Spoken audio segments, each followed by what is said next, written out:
नमस्कार दोस्तों, आप सभी का स्वागत है हमारे यूट्यूब चैनल एग्जाम नॉलेज। तो चलिए आज हम फिर पढ़ते हैं भारतीय संविधान यानी कि पॉलिटी पार्ट नंबर 2। जो क्वेश्चन होगा वो 51 से 100, तो 50 क्वेश्चन की श्रृंखला लेकर फिर हम पार्ट 2 में आए हैं। ठीक है, अब हम बात करते हैं 51, क्वेश्चन नंबर 51। ठीक है,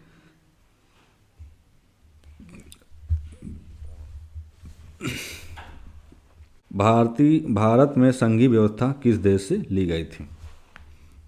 भारत में संघीय व्यवस्था किस देश से ली गई थी? इसका जो सही आंसर होगा वो होगा सी, यानी कि कनाडा। भारत में संघीय व्यवस्था जो हमारे संविधान में जो एक संघीय व्यवस्था जो है वो कनाडा देश से ली गई थी। अब हम बात करते हैं कि भारतीय संविधान की उद्देशिका में समाजवादी शब्द कब जोड़ा गया था? यानी कि भारतीय संविधान की जो आप जब भारतीय संविधान की जो बुक देखा होगा उसमें आप जब खोलेंगे तो उसमें एक उद्देशिका लिखी, तो उद्देशिका में लिखा हुआ है कि ये जो समाजवादी शब्द है ये कब जोड़ा गया था, किस संशोधन के द्वारा जोड़ा गया था? इसका जो सही आंसर होगा यानी कि वो होगा बी, यानी कि जो 42वां जो संशोधन हुआ था उस संशोधन के द्वारा समाजवादी शब्द को भारतीय संविधान की जो उद्देशिका में है उसमें जोड़ा गया था। ठीक है, अब हम बात करते हैं भारतीय संविधान की उद्देशिका में कितने शब्द जोड़े गए थे? भारतीय संविधान की उद्देशिका में कितने शब्द जोड़े गए थे? उसमें टोटल 2 शब्द जोड़े गए थे। टोटल 2 शब्द जोड़े गए थे, यानी कि 2 शब्द थे, वो थे, एक था समाजवादी,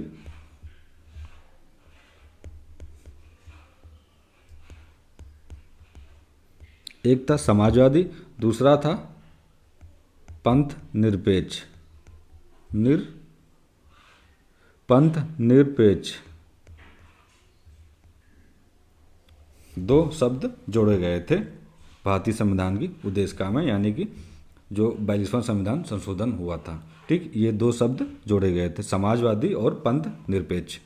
ठीक है, अब हम बात करते हैं क्वेश्चन नंबर 54 यानी कि 54। संसद का सर्वोच्च सदन कौन सा है? जो संसद का जो सर्वोच्च सदन है वो कौन सा है? इसका जो सही आंसर होगा वो होगा ए, लोकसभा। संसद का जो सर्वोच्च सदन है वो है लोकसभा, जो 5 साल के लिए निर्धारित की जाती है, लेकिन ये बीच में कभी भी विघटन यानी कि लोकसभा भंग किया जा सकता है लोकसभा के खिलाफ प्रस्ताव लाने पर। जो राज्यसभा है वो कभी भी विघटन नहीं होती, यानी कि जो राज्यसभा है वो एक स्थायी सभा है जो कभी भी विघटित नहीं होती। ठीक है, अब हम बात करते हैं क्वेश्चन नंबर 55 यानी कि लोकसभा में अनुसूचित जात जनजाति के लिए आरक्षण किस अनुच्छेद में है? अनुसूचित जाति के लिए आरक्षण किस अनुच्छेद में है? क्वेश्चन नंबर 55 ये जो है ये है, इसका जो सही आंसर होगा वो होगा 330। जो 330 हमारा जो अनुच्छेद है लोकसभा में अनुसूचित जनजाति के लिए आरक्षण दिया गया है, यानी कि लोकसभा में जो लोकसभा का जो चुनाव होता है उसमें जो अनुसूचित जनजाति के जो लोग आरक्षण पाते हैं वो आर्टिकल नंबर 330 के तहत उनको आरक्षण मिलता है। ठीक है, अब हम बात करते हैं क्वेश्चन नंबर 56 जो है, राज्यसभा के सदस्यों की अधिकतम संख्या कितनी होती? राज्यसभा के सदस्यों की अधिकतम संख्या कितनी होती? टोटल जो होती है वो होती है 250। ठीक है, जो राज्यसभा के सदस्यों की जो अधिकतम संख्या होती है वो 250 होती है। ठीक है, अब हम बात करते हैं क्वेश्चन नंबर 57। लोकसभा के सदस्यों की वर्तमान अधिकतम संख्या कितनी है? यानी कि लोकसभा के जो सदस्यों की जो वर्तमान जो अधिकतम संख्या है वो है टोटल 552। अभी तक लोकसभा में जो सांसदों की जो वर्तमान संख्या है वो 552 है। 552 संख्या निर्धारित की गई है। अब हम बात करते हैं question number 58। Question number 58, Rajya Sabha के सदस्यों का कार्यकाल कितना होता है? जो राज्यसभा के सदस्य होते हैं उनका जो कार्यकाल होता है वो होता है 6 वर्ष के लिए। ये चीज़ आपको ध्यान रखना है कि जो राज्यसभा का जो कार्यकाल होता है वो 6 वर्षों के लिए होता है, जो लोकसभा का जो कार्यकाल होता है वो होता है 5 साल के लिए। ठीक है, राज्यसभा के सदस्यों का जो कार्यकाल होता है वो होता है 6 साल के लिए। अब हम बात करते हैं क्वेश्चन नंबर 59। 59 में पूछ रहा है कि राष्ट्रपति लोकसभा में कितने सदस्य नामित कर सकता है। राष्ट्रपति लोकसभा में कितने सदस्य नामित कर सकता है, यानी कि लोकसभा में कुछ सदस्य ऐसे होते हैं जो राष्ट्रपति द्वारा निर्वाचित किए जाते हैं। ठीक है, जो क्वेश्चन नंबर 59 है इसमें टोटल 2, यानी कि 2 59, जो क्वेश्चन नंबर 59 है वो लोकसभा राष्ट्रपति द्वारा लोकसभा में 2 सदस्य नामित किए जा सकते हैं। ठीक है, अब हम बात करते हैं क्वेश्चन नंबर 60। 60 में दे रखा है कि राज्यसभा में राष्ट्रपति कितने सदस्य नामित करता है। राज्यसभा में राष्ट्रपति कितने सदस्य नामित कर सकता है, यानी कि जो लोकसभा में था वो राष्ट्रपति सिर्फ 2 मेंबर ही चुन सकता है। ठीक है, अब हम बात करते हैं राज्यसभा में राष्ट्रपति कितने मेंबर चुन सकता है, कितने सदस्य, वो है क्वेश्चन नंबर 60 का सी, यानी कि 12। इसमें जो राज्यसभा में है वो राष्ट्रपति 12 सदस्य राष्ट्रपति के द्वारा नामित किया जा सकता है। ठीक, अब हम बात करते हैं क्वेश्चन नंबर 61। मंत्रिपरिषद सामूहिक रूप से किसके प्रति उत्तरदायी होता है। जो मंत्रिपरिषद होता है वो किसके प्रति उत्तरदायी होती है। ठीक है, जैसे कि ऑप्शन ए राष्ट्रपति के द्वारा, ऑप्शन बी राज्यसभा के द्वारा, ऑप्शन सी लोकसभा के द्वारा, ऑप्शन डी न्यायालय के द्वारा। इसका जो सही आंसर होगा वो होगा ऑप्शन सी, यानी कि जो मंत्रिपरिषद है वो लोकसभा के द्वारा उत्तरदायी होगा। जो मंत्रिपरिषद का जो समूह होता है वो लोकसभा के प्रति उत्तरदायी होता है। ठीक है, अब हम बात करते हैं क्वेश्चन नंबर 62, यानी कि भारत में वास्तविक कार्यपालिका कौन है। भारत में वास्तविक कार्यपालिका कौन है, जैसे कि ऑप्शन ए राष्ट्रपति, ऑप्शन बी प्रधानमंत्री, ऑप्शन सी राज्यपाल, ऑप्शन डी मुख्य न्यायाधीश। इसका जो सही आंसर होगा वो होगा बी, यानी कि भारत में वास्तविक कार्यपालिका कौन है, वो है प्रधानमंत्री। ठीक है, अब हम बात करते हैं क्वेश्चन नंबर 63। प्रधानमंत्री की नियुक्ति कौन करता है। प्रधानमंत्री की नियुक्ति कौन करता है, जैसे कि ए जनता द्वारा, बी संसद द्वारा, सी राष्ट्रपति द्वारा, डी सुप्रीम कोर्ट के द्वारा। ठीक है, इसका जो सही आंसर होगा वो होगा सी, यानी कि राष्ट्रपति द्वारा नियुक्त किया जाता है। अब इसमें हम बता दें कि जो प्रधानमंत्री जो नियुक्त होता है, प्रधानमंत्री की नियुक्ति राष्ट्रपति करता है। प्रधानमंत्री की नियुक्ति राष्ट्रपति करता है, यानी कि प्रधानमंत्री जब शपथ लेता है तो वो राष्ट्रपति के अधीन ही शपथ लेता है। लेकिन प्रधानमंत्री की नियुक्ति एक जब जो संसद में लोकसभा में जिस पार्टी की जो पूर्ण बहुमत की सरकार होती है, पूर्ण बहुमत सबसे ज़्यादा लोकसभा सदस्य होते हैं, उनके द्वारा किसी एक व्यक्ति को प्रधानमंत्री के लिए चुना जाता है, यानी कि नियुक्त किया जाता है। वही प्रधानमंत्री की नियुक्ति के लिए राष्ट्रपति के अधीन, यानी कि राष्ट्रपति के सामने वो अपना शपथ ग्रहण लेता है। यानी कि प्रधानमंत्री की जो नियुक्ति होती है वो राष्ट्रपति के द्वारा ही होती है, लेकिन प्रधानमंत्री जनता के द्वारा चुना जाता है। जो लोकसभा मेंबर होते हैं वो जनता के द्वारा चुन के जाते हैं, वही लोकसभा मेंबर अपने बीच से किसी एक व्यक्ति को प्रधानमंत्री के लिए नियुक्त करते हैं और उसकी नियुक्ति राष्ट्रपति के अधीन होती है। ठीक है, अब हम बात करते हैं क्वेश्चन नंबर 64 में है कि केंद्र सरकार का संवैधानिक प्रमुख कौन सा है। केंद्र सरकार का संवैधानिक प्रमुख कौन सा है। ठीक है, ऑप्शन ए प्रधानमंत्री, ऑप्शन बी राष्ट्रपति, ऑप्शन सी गृह मंत्री, ऑप्शन डी सांसद। इसका जो सही आंसर होगा वो होगा बी, यानी कि राष्ट्रपति। ठीक है, केंद्र सरकार का जो संवैधानिक प्रमुख है वो है राष्ट्रपति। ठीक है, अब हम बात करते हैं क्वेश्चन नंबर 65। राज्य सरकार का वास्तविक प्रमुख कौन सा है। जो राज्य सरकार का वास्तविक प्रमुख है वो कौन है, जैसे कि ऑप्शन ए राज्यपाल, ऑप्शन बी मुख्यमंत्री, ऑप्शन सी मुख्य सचिव, ऑप्शन डी विधानसभा अध्यक्ष। ठीक, इसका जो सही आंसर होगा वो होगा ऑप्शन नंबर बी, यानी कि मुख्यमंत्री। राज्य सरकार का वास्तविक प्रमुख, यानी कि राज्य सरकार जो वास्तविक प्रमुख होता है, राज्य का जो प्रमुख होता है वो होता है मुख्यमंत्री। वो मुख्यमंत्री राज्यपाल के अधीन शपथ लेता है, तो जो मुख्यमंत्री की जो नियुक्ति करता है वो करता है राज्यपाल। ठीक है, राज्यपाल के अधीन ही मुख्यमंत्री शपथ लेता है। अब हम बात करते हैं क्वेश्चन नंबर 66। 66 में एक उच्च न्यायालय का मुख्य न्यायाधीश कौन नियुक्त करता है? उच्च न्यायालय का न्यायाधीश कौन नियुक्त करता है? इसका जो सही आंसर होगा वो होगा सी,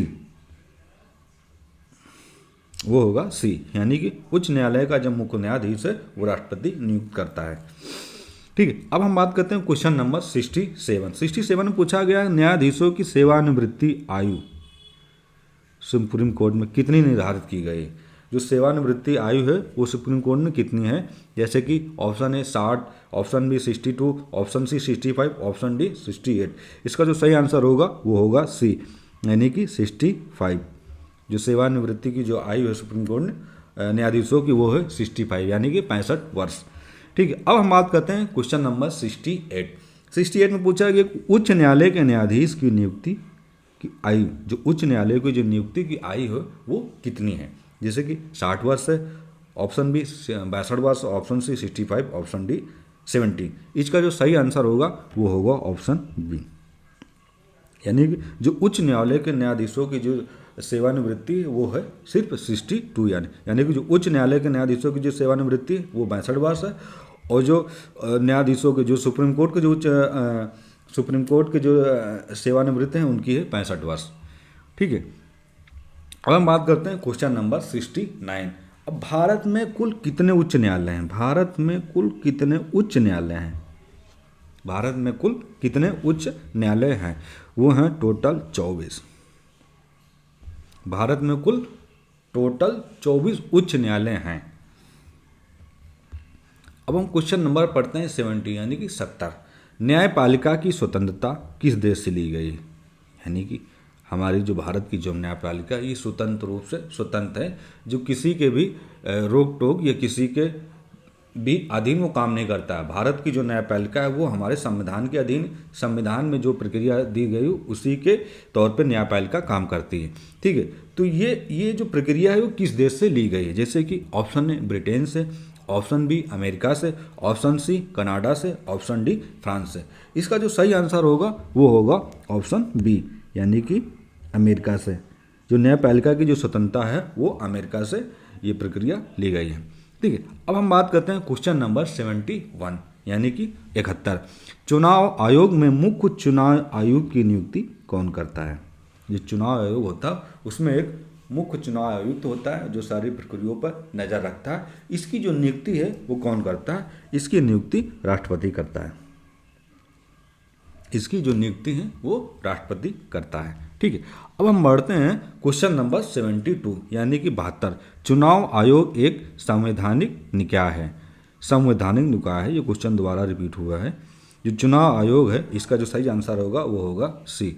ये संवैधानिक संस्था है जो चुनाव आयोग के अधीन है। जो चीज़ें हमारे संविधान में लिखित में है उसी के अधीन हमारा चुनाव आयोग काम करता रहता है। ठीक है, अब हम बात करते हैं क्वेश्चन नंबर 73, यानी कि मतदान देने की न्यूनतम आयु क्या है? ये जो मतदान देने की न्यूनतम आयु है वो है 18 वर्ष। मतदान देने की जो न्यूनतम आयु है वो है 18 वर्ष। पहले क्या थी? 21 वर्ष थी। फिर संविधान संशोधन होने के बाद जो न्यूनतम आयु है वो 18 वर्ष निर्धारित कर दी गई है, यानी कि हमारी जब एज 18 साल पूरी हो जाती है तो हम मतदान देने की श्रेणी में आ जाते हैं, यानी कि 18 वर्ष। ठीक है, अब हम बात करते हैं क्वेश्चन नंबर 74। मताधिकार से संबंधित कौन सा अनुच्छेद है? यानी कि जो हमारा मत देने का अधिकार है वो आर्टिकल नंबर किससे संबंधित है? इसका जो सही आंसर होगा जैसे कि option A 324, option B 325, option C 326, option D 327। इसका जो सही आंसर होगा वो होगा ऑप्शन सी, यानी हमारा जो मत देने का अधिकार है वो आर्टिकल नंबर 326 में है। हमारा मत देने का अधिकार आर्टिकल नंबर 326 है।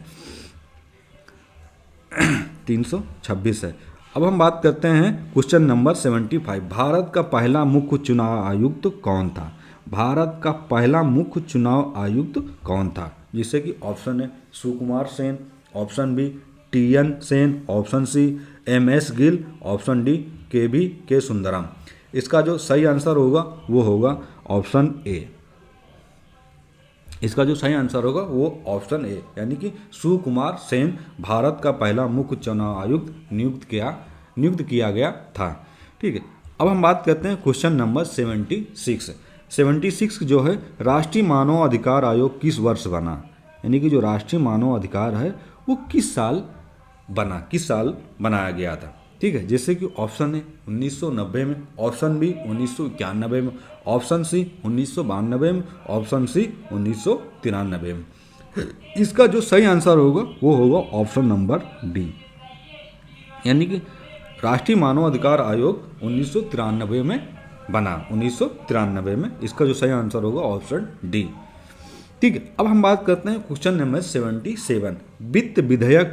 वित्त विधेयक सबसे पहले कहाँ पेश किया जाता है, यानी कि जो वित्त विधेयक जो जारी किया जाता है वो सबसे पहले कहाँ पेश किया जाता है। जैसे कि ऑप्शन ए राज्यसभा में, ऑप्शन बी लोकसभा में, ऑप्शन सी राष्ट्रपति के पास, या ऑप्शन डी सुप्रीम कोर्ट के पास। ठीक है, जो वित्त विधेयक है वो सबसे पहले पेश किया जाता है ऑप्शन नंबर बी।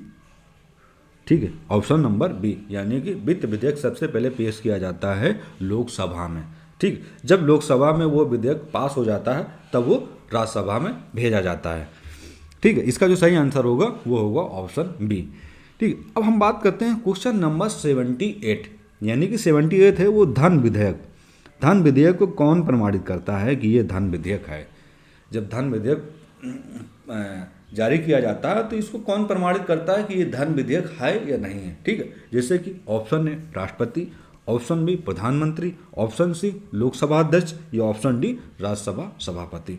ठीक, इसको जो प्रमाणित करता है वो करता है लोकसभा अध्यक्ष, यानी कि लोकसभा अध्यक्ष प्रमाणित करता है कि ये धन विधेयक है या नहीं है। वो प्रमाणित करके ही भेजता है कि ये धन विधेयक है या नहीं है। अगर धन विधेयक है तो लोकसभा अध्यक्ष आगे के लिए कार्रवाई करता है, अगर नहीं है तो वहीं पर वो धन विधेयक रोका जाता है, इसमें क्या चीज़ें और संशोधन की जाए कि ये धन विधेयक है या नहीं है। ठीक है, यानी कि लोकसभा द्वारा ही धन विधेयक प्रमाणित किया जाता है, इसी के पास शक्तियाँ होती हैं। ठीक है, अब हम बात करते हैं क्वेश्चन नंबर 79, यानी कि 79 सॉरी।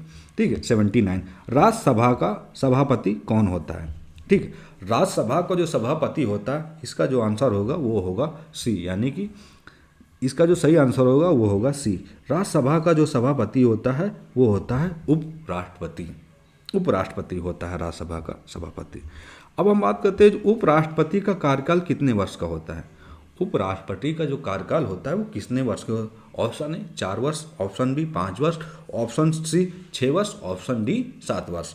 इसका जो सही आंसर होगा वो होगा ऑप्शन नंबर बी, यानी कि उसका जो सही होगा वो होगा ऑप्शन नंबर बी, यानी कि उपराष्ट्रपति का जो कार्यकाल होता है वो 5 साल के लिए निर्धारित किया जाता है। ठीक है, अब हम बात करते हैं क्वेश्चन नंबर 81। संविधान की प्रस्तावना किससे संबंधित है। संविधान की जो प्रस्तावना है वो किससे संबंधित है। सांसद से, न्यायपालिका से, संविधान के उद्देश्य से, या कार्यपालिका से। इसका जो सही आंसर होगा वो होगा ऑप्शन सी, यानी कि संविधान की जो प्रस्तावना है वो संविधान के उद्देश्य से संबंधित है, ऑप्शन नंबर सी। ठीक, अब हम बात करते हैं क्वेश्चन नंबर 82। भारत में नागरिकता का प्रावधान किस भाग में है। हमारे भारत में जो नागरिकता का जो प्रावधान है वो किस भाग में दिया गया है। क्वेश्चन नंबर 82 वो है भाग 2 में, यानी कि option B is right answer. ठीक है, अब हम बात करते हैं क्वेश्चन नंबर 83। 83 जो है राज्य पुनर्गठन किस अनुच्छेद, यानी कि राज्य का जो पुनर्गठन होता है वो किस आर्टिकल में, यानी कि किस अनुच्छेद में है। Option A article number 2, option B article number 3, option C article number 4, option D article number 5। इसका जो सही आंसर होगा वो होगा आर्टिकल नंबर 3, यानी कि जो हमारा राज्य का जब पुनर्गठन होता है वो आर्टिकल नंबर अनुच्छेद 3 में होता है। ठीक है, अब हम बात करते हैं क्वेश्चन नंबर 84। भारत को, यानी कि भारत को राज्यों का संघ किस अनुच्छेद में कहा गया है। भारत को राज्यों का संघ किस अनुच्छेद में कहा गया है। जैसे कि ऑप्शन ए अनुच्छेद 1, ऑप्शन बी अनुच्छेद 2, ऑप्शन सी अनुच्छेद 3, ऑप्शन डी अनुच्छेद 4। इसका जो सही आंसर होगा वो होगा ऑप्शन नंबर ए, यानी कि अनुच्छेद जो 1 है, आर्टिकल नंबर 1, ये भारत के राज्यों का संघ है। इसमें कहा जाता है भारत राज्यों का संघ है, आर्टिकल नंबर 1। ठीक है, अब हम बात करते हैं क्वेश्चन नंबर 85। स्थानीय स्वशासन की अवधारणा किस देश से ली गई? जो स्थानीय स्वशासन की जो अवधारणा है वो किस देश से ली गई? जैसे कि option A America, option B Britain, option C France, option D रूस। इसका जो सही आंसर होगा वो होगा बी। इसका जो सही आंसर होगा वो होगा बी, यानी कि ब्रिटेन से स्थानीय स्वशासन की जो अवधारणा है वो ब्रिटेन से ली गई थी। ठीक है, अब हम बात करते हैं क्वेश्चन नंबर 86। भारत का संविधान सभा में कुल कितने सदस्य होते हैं? यानी भारतीय संविधान जो सभा हुई थी उसमें कुल कितने सदस्य थे? उसमें कुल कितने सदस्य थे? जैसे कि ऑप्शन है 299, option B 389, option C 395, option D 450। इसका जो सही आंसर होगा वो होगा बी, यानी कि option number is B, right answer is B 389, यानी कि 389 सदस्य थे जब भारत के संविधान में कुल सदस्य थे। अब हम बात करते हैं क्वेश्चन नंबर 87। 87 जो है, भारतीय संविधान सभा की पहली बैठक कब हुई थी? जो भारतीय संविधान सभा की पहली बैठक कब हुई थी? ठीक है, यानी ऑप्शन ए 15 अगस्त 1947, ऑप्शन बी 26 जनवरी 1950, ऑप्शन सी 9 दिसंबर 1946, ऑप्शन डी 26 नवंबर 1949। इसका जो सही आंसर होगा वो होगा सी। इसका जो सही आंसर होगा वो होगा सी, यानी कि जो संविधान सभा की जो पहली बैठक हुई थी वो हुई थी 9 दिसंबर 1946, यानी कि 9 दिसंबर 1946 में संविधान सभा की पहली बैठक हुई थी। ठीक, अब हम बात करते हैं क्वेश्चन नंबर 88। संविधान सभा की अंतिम बैठक कब हुई थी? अंतिम बैठक पूछा जा रहा है, इसकी जो संविधान सभा की अंतिम बैठक कब हुई थी? ऑप्शन ए 24 जनवरी 1950, ऑप्शन बी 26 जनवरी 1950, ऑप्शन सी 26 नवंबर 1949, ऑप्शन डी 15 अगस्त 1947। इसका जो सही आंसर होगा वो होगा ऑप्शन नंबर ए, यानी कि संविधान सभा की जो अंतिम बैठक हुई थी वो 24 जनवरी 1950 को अंतिम बैठक हुई थी। इसका सही आंसर ए होगा। ठीक है, अब हम बात करते हैं संविधान के कितने अनुच्छेद मूल रूप से थे? संविधान के कितने अनुच्छेद मूल रूप से थे? Option A, option B, option C या ऑप्शन डी। इसका जो सही आंसर होगा वो होगा ए, यानी कि 395 संविधान के कुल कितने अनुच्छेद हैं? वो हैं 395 अनुच्छेद हैं हमारे संविधान में मूल रूप से। अब हम बात करते हैं क्वेश्चन नंबर 90, यानी कि 90। भारत के संविधान पर हस्ताक्षर कितने सदस्यों ने किया था? भारत के संविधान पर कुल कितने सदस्यों ने हस्ताक्षर किया था? ऑप्शन है 284, option B 286, option C 288, option D 299। इसका जो सही आंसर होगा वो होगा ऑप्शन ए। ऑप्शन ए, यानी कि 284 सदस्यों ने संविधान के हस्ताक्षर पर संविधान के सदस्यों ने संविधान पर हस्ताक्षर किए थे। ठीक है, अब हम बात करते हैं क्वेश्चन नंबर 91। संघ सूची में कितने विषय हैं? संघ सूची में कितने विषय हैं? Option A 96, option B 97, option C 98, option D 99। इसका जो सही आंसर होगा वो होगा ऑप्शन नंबर बी। संघ सूची में टोटल 97 विषय हैं। ठीक है, अब हम बात करते हैं कि राज्य सूची में कितने विषय हैं। ठीक है, राज्य सूची में कितने विषय हैं? जैसे कि ऑप्शन है 61, option B 62, option C 66, option D 70। इसका जो सही आंसर होगा वो होगा सी, लेकिन राज्य सूची में जो टोटल विषय हैं वो 66 यानी कि 66 विषय हैं। ठीक है, अब हम बात करें जैसे समवर्ती सूची में कितने विषय हैं। समवर्ती सूची में कितने विषय हैं? जैसे कि ऑप्शन है 45, option B 47, option C 52, option D 54। इसका जो सही आंसर होगा, इसका जो 93 का सही आंसर होगा वो होगा ऑप्शन नंबर बी, यानी कि टोटल जो विषय हैं समवर्ती सूची में वो 47 विषय समवर्ती सूची में हैं। ठीक है, अब हम बात करते हैं क्वेश्चन नंबर 94। नीति निर्देशक तत्व किस भाग में हैं? जो हमारे संविधान में जो नीति निर्देशक तत्व जोड़े गए हैं वो किस भाग में हैं? 94 का जो सही आंसर होगा उसका होगा ऑप्शन नंबर बी, यानी कि भाग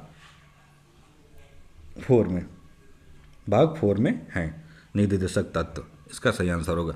अब हम बात करते हैं क्वेश्चन नंबर 95। मौलिक अधिकार, हमारे जो मौलिक अधिकार हैं वो किस भाग में हैं? Question number 95। ए भाग 2, बी भाग 3, सी भाग 4, डी भाग 5। इसका जो सही आंसर होगा वो होगा ऑप्शन नंबर बी, यानी कि भाग 3। हमारे जो मौलिक अधिकार हैं वो भाग 3 में आयोजित हैं। ठीक है, भाग 3 में। अब हम बात करते हैं मौलिक कर्तव्य किस भाग में है। Question number 96। मौलिक कर्तव्य किस भाग में है? जैसे कि option A, option B, option C, option D. इसका जो सही आंसर होगा वो होगा ऑप्शन नंबर ए, यानी कि भाग 4A में मौलिक कर्तव्य है। अब हम बात करते हैं 97। भारत का पहला कानून मंत्री कौन था?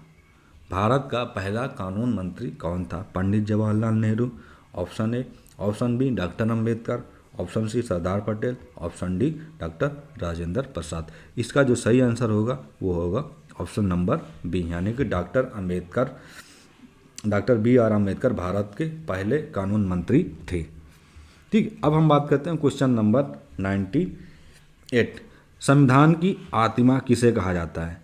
संविधान की जो आत्मा है वो ऑप्शन नंबर बी, संविधान की जो आत्मा है वो होती उद्देश्य का, वो होती संविधान की जो आत्मा होती वो होती उद्देश्य का, जिसमें 5 शब्द जोड़े गए हैं। ठीक, अब बात करते हैं क्वेश्चन नंबर 99। भारत का सर्वोच्च संवैधानिक पद कौन सा है? भारत का सर्वोच्च संवैधानिक पद कौन सा है? ऑप्शन ए प्रधानमंत्री, ऑप्शन बी राष्ट्रपति, ऑप्शन सी मुख्य न्यायाधीश, ऑप्शन डी लोकसभा अध्यक्ष। इसका जो सही आंसर होगा वो होगा बी, यानी कि भारत का सर्वोच्च संवैधानिक पद होता है वो होता है राष्ट्रपति पद, जो राष्ट्रपति भारत का संवैधानिक पद कहलाता है। ठीक है, अब हम जो हमारा जो लास्ट क्वेश्चन है वो क्वेश्चन नंबर 100। भारतीय संविधान को अंगीकृत किया गया था कब? यानी भारतीय संविधान को कब अंगीकृत किया गया था? इसका जो सही आंसर होगा वो होगा सी, सही आंसर होगा सी। 26 नवंबर 1949 को भारतीय संविधान को अंगीकृत किया गया था। ठीक है, तो टोटली हमारे सारे क्वेश्चन कंप्लीट हुए। अब हम फिर मिलते हैं नेक्स्ट टॉपिक के साथ। जय हिंद, जय भारत। प्लीज़ आप लोग लाइक करिए।